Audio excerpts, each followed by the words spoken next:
भाषा एवं पाठ्यक्रम में हम वाचन कौशल पढ़ रहे थे। किस तरह से जैसे भाषाई कौशलों के विकास के आधार पर भाषा की शिक्षा प्रदान की जा सकती है, भाषा में या की मौखिक अभिव्यक्ति, लिखित अभिव्यक्ति सबल हो पाती है। और इसी क्रम में हम भाषाई कौशलों का अध्ययन कर रहे हैं। तो इन भाषाई कौशलों में जैसे श्रवण कौशल हमने पढ़ लिया है, और वाचन कौशल में भी उसके अर्थ को, परिभाषाओं को हम पढ़ चुके हैं और इसके महत्व को भी पढ़ चुके हैं। अब इसकी हम विशेषताएं पढ़ लेते हैं। वाचन कौशल की विशेषताएं या कहें कि उसके गुण। वाचन कौशल की विशेषताएं।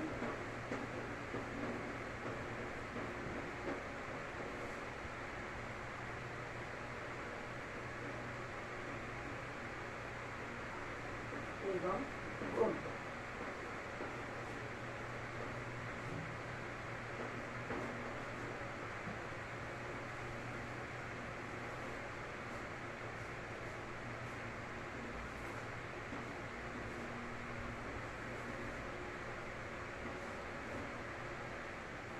जैसे हमने वाचन कौशल में ये पढ़ा था कि किस तरह से बालक एक तरह से सीधा सा अर्थ इसका हम लेते हैं तो वाचना शब्द से है, बोलना शब्द से है, लेकिन यदि हम कौशल की बात करते हैं तो उसमें कुशलता या दक्षता विकसित होना आवश्यक होता है। जैसा कि इससे पहले हमने पढ़ा था कि किसी भी लिखित सामग्री को बालक जब अर्थ ग्रहण करते हुए पढ़ता है तो उस दृष्टि से उसका वाचन कौशल विकसित होता है। और उसी बात को ध्यान में रखते हुए वाचन कौशल में दक्ष करने के लिए बालकों को इस कौशल की भी शिक्षा प्रदान की जाती है।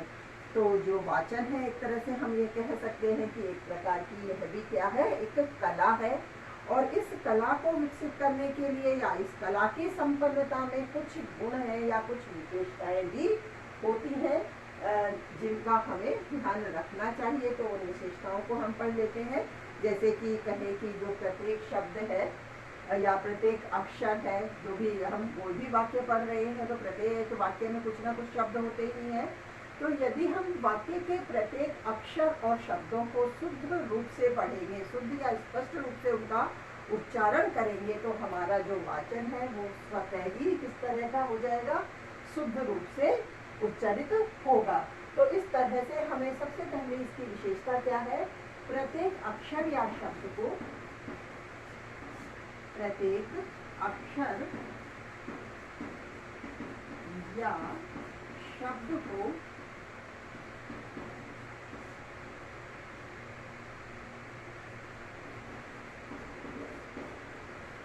शुद्ध व स्पष्ट रूप से उच्चारित करना, व स्पष्ट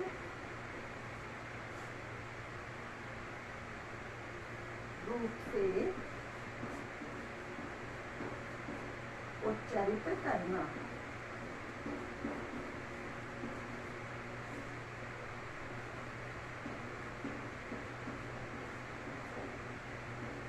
इसी तरह से यदि हम प्रत्येक शब्दों का उच्चारण करते समय ध्यान रखेंगे तो स्वतः ही हमारा वाचन शुद्ध हो पाएगा। और यदि वाचन करते समय एक बात हमें यह भी ध्यान में रखनी होती है कि किस तरह के वाक्यों को हम पढ़ रहे हैं, किस तरह के वाक्यों में किस तरह के हाव भाव हैं, तो उनका भी हमें ध्यान रखना होता है। जो मधुरता है या प्रभावोत्पादकता है, किस तरह के चमत्कार पूर्ण ढंग से आरोह अवरोह का ध्यान में रखते हुए हम वाचन करते हैं। तो वाचन इस तरह से होना चाहिए जिसमें मधुरता,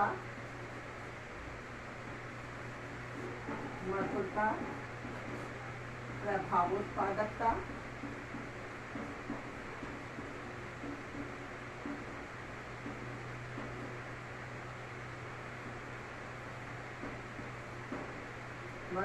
प्रभावोत्पादकता व चमत्कार पूर्ण ढंग से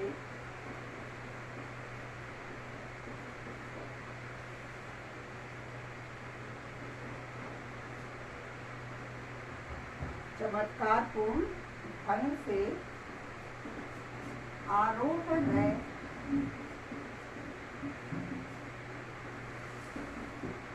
अवरोह के साथ वाचन किया जाना चाहिए।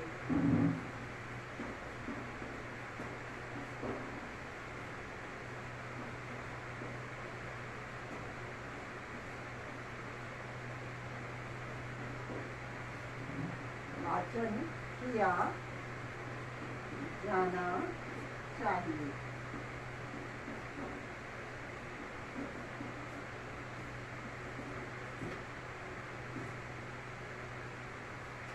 मधुरता और प्रभावोत्पादक ढंग से हम चमत्कारपूर्ण ढंग से यदि वाचन करेंगे तो स्वतः ही वह वाचन हमारा प्रभावी होगा। प्रत्येक शब्द को अन्य शब्दों से अलग करके, जैसे जो विराम चिन्ह होते हैं उनका भी हम वाचन करते समय ध्यान रखें।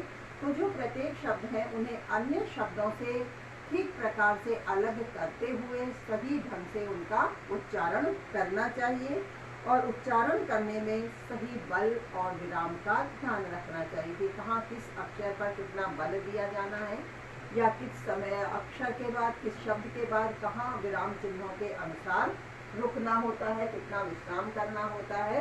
तो इन बातों को भी ध्यान में रखना चाहिए वाचन करते समय। प्रत्येक शब्द या वाक्य के वाचन के समय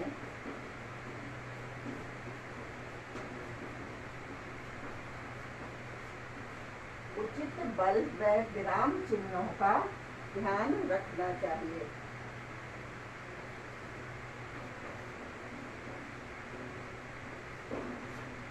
उचित बल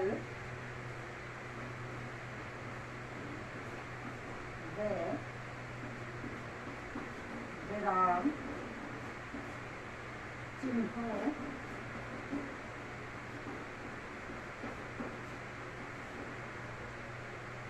का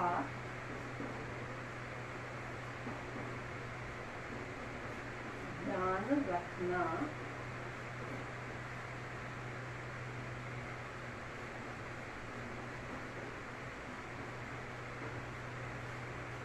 चाहिए।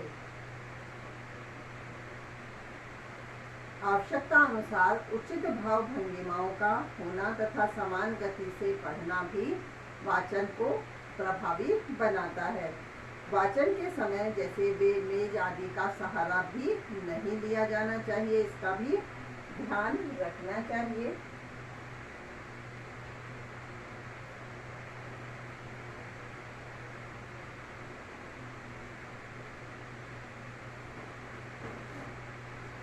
वाचन करते समय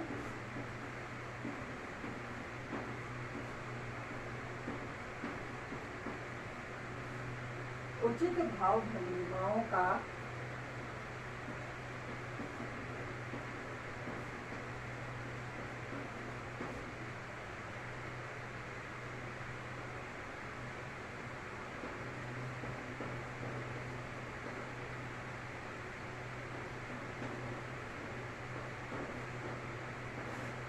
उचित भाव भंगिमाओं का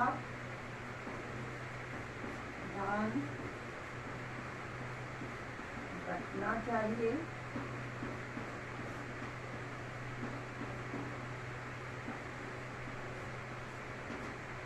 जैसे वाचन करते हैं तो उसके प्रवाह की गति भी समान होनी चाहिए।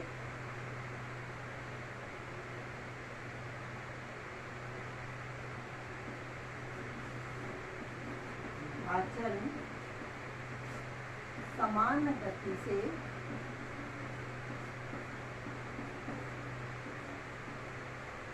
करना चाहिए।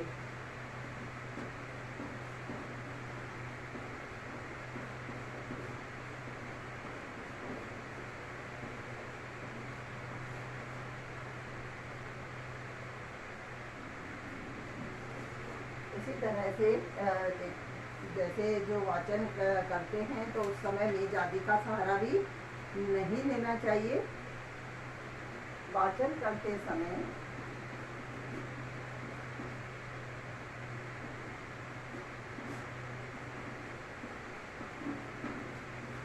पढ़ते समय मेज आदि का सहारा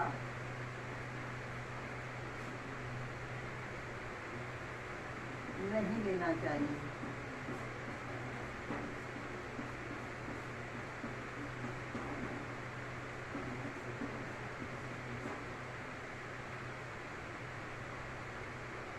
ठीक है, इस तरह से। और जैसे उचित स्वर है, भाव है, इनका ध्यान रखना चाहिए, विराम चिन्हों का ध्यान रखना चाहिए। इनका ध्यान रखते हुए ही हमें वाचन कार्य करना चाहिए। इस तरह से उपयुक्त ढंग से ठीक प्रकार से यदि हम वाचन करते हैं तो जो हमारा वाचन है वह स्वतः ही प्रभावशाली हो जाता है। और सफल जो वक्ता होते हैं वह एक तरह से अपनी बात को सही ढंग से स्पष्ट करने में भी सक्षम हो जाते हैं। अब ये यदि अगर हम ये बात कहें कि जो गद्य पाठ है उसकी आधी सफलता तो केवल वाचन पर ही निर्भर करती है, और ये कहें कि कविता की जो सफलता है वह पूर्ण रूप से सफल वाचन पर ही, पूरी सफलता सही ठीक ढंग से या उचित ढंग से वाचन करने पर ही निर्भर करती है। अब इसी तरह से वाचन शिक्षण के कुछ नियम भी हैं, उनका भी हमें ध्यान रखना चाहिए। जो सामान्य नियम है, ये तो इसकी एक तरह से विशेषताएं हैं, तो उन सामान्य नियमों को भी हम पढ़ लेते हैं। वाचन कौशल के सामान्य नियम।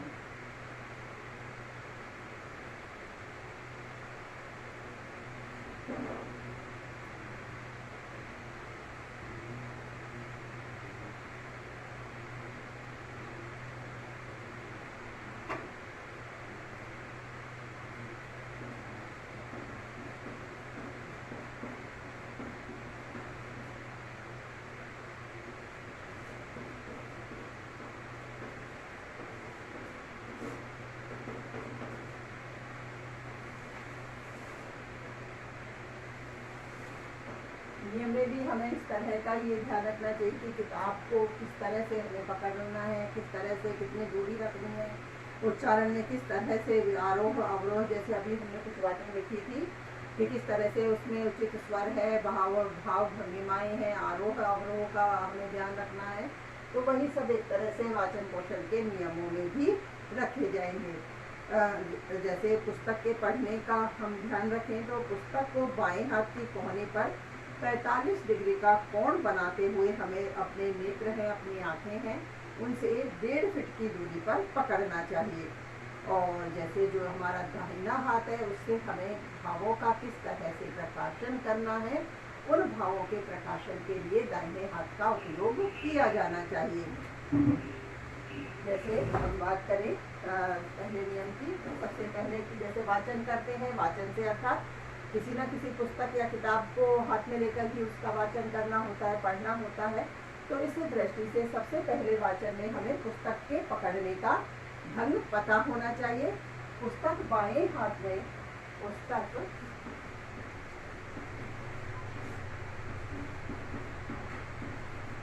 बाएं हाथ की कोहनी से, बाएं हाथ की कोहनी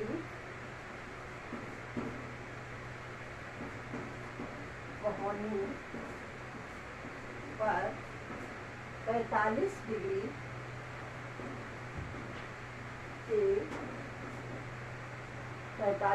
के कोण पर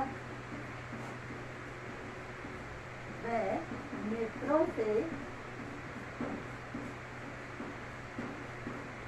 जैसे हाथ में कोहनी से 45 डिग्री के कोण पर और नेत्रों से 1.5 फीट की दूरी पर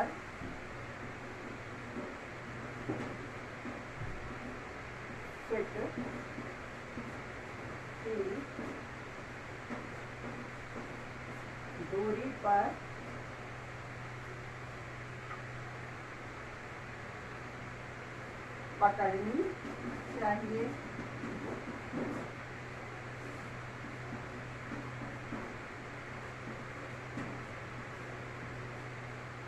और जो दाहिना हाथ है उसे भावों के प्रकाशन में मदद लेने के लिए या भावों के प्रकाशन के लिए उपयोग में लिया जाना चाहिए, उचित योगदान उसका लिया जाना चाहिए।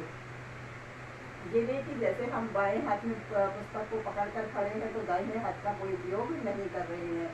जिस तरह के वाचन को हम कर रहे हैं, किस तरह के उसमें भाव है, उन भावों के प्रकाशन में हमें दाहिने हाथ का उपयोग करना होता है। दाहिने हाथ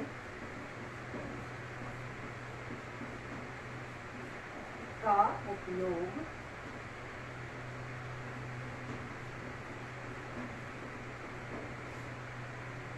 उचित भावों के प्रकाशन में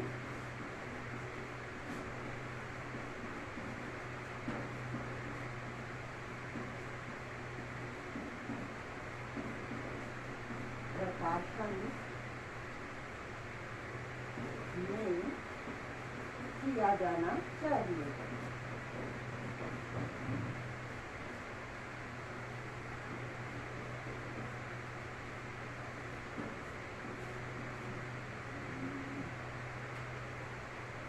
वाचन करते समय श्रोताओं पर भी दृष्टि डालनी चाहिए। जैसे हम वाचन कर रहे हैं तो सुनने वाले जो श्रोता हैं वो किस प्रकार से इसे सुन रहे हैं अथवा नहीं सुन रहे हैं, इसका ध्यान रखने के लिए वाचन करते समय श्रोताओं पर दृष्टि डालना भी आवश्यक होता है। इसलिए वाचन करते समय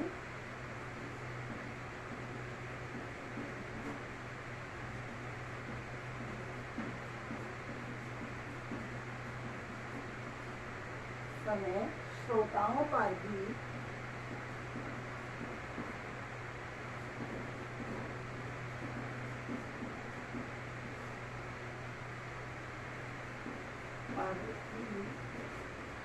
दृष्टि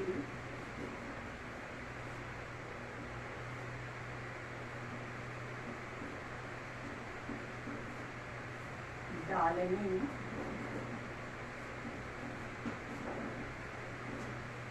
चाहिए।